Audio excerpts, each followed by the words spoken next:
সূর্যের বিষব রাশিতে গোচর হয়েছে 14 মে 2025। এর ফলে সূর্যের এই গোচরের ফলে বিভিন্ন রাশিতে বিভিন্ন ঘটনা ঘটবে। আসুন জেনে নি সেই ব্যাপারে।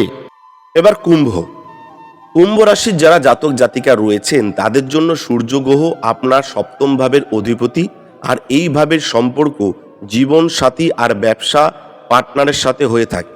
এবার সূর্যদেব আপনার চতুর্থ ভাবে গোচর করতে চলেছে, যার ফলে এটি কেন্দ্রভাবে স্থিত কেন্দ্রভাবের অধিপতি হয়ে যায়। এই সময় সূর্যের বিষব রাশিতে গোচর কুম্ভ রাশির জন্য খুব শুভ হবে। এই সময় আপনার বিবাহিত জীবনে ইতিবাচক বদল নিয়ে আসবে। ব্যবসাতে অংশীদারিত্ব বৃদ্ধি করতে পারে এবং যে কোনো সমস্যা বা বিরোধের সমাধান করতে পারে। এছাড়া সূর্যের গোচরের সময় আপনাকে আপনার সম্পূর্ণ ধ্যান পরিবারে কেন্দ্রিক থাকবে। এই সময় আপনার পারিবারিক জীবনে কিছু বদল নজর আসতে পারে। বলে দেওয়া যায় যে সূর্যের বিষব রাশিতে প্রবেশের ফলে আপনার ক্যারিয়ারেও অস্পৃশ্য থাকবে না এবং এর প্রভাব এর উপর দেখা যাবে। যখন আপনি জীবনের আনন্দ নেবেন আর আরামদায়ক মুহূর্ত কাটাবেন, তখন আপনার ইতিবাচক ব্যবহারের প্রভাব নিশ্চিত রূপে আপনার ক্যারিয়ারে অগ্রগতিতে প্রতিফলিত হবে।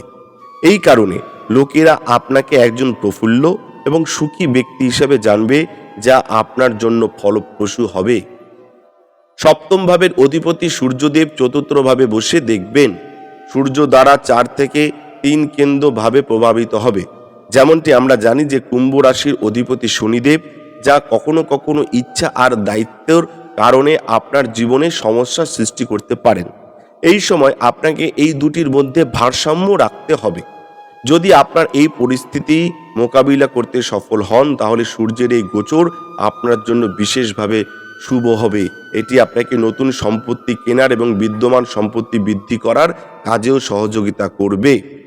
আপনাদের যে সমস্যাগুলো রয়েছে সেই সমস্যাগুলো কাটিয়ে ওঠার জন্য, পারিবারিক জীবনে খুশির জন্য ঘরে আপনারা গায়ত্রী মন্ত্রের জপ করুন, যজ্ঞ করুন, দেখবেন খুব ভালো ফল পাবেন।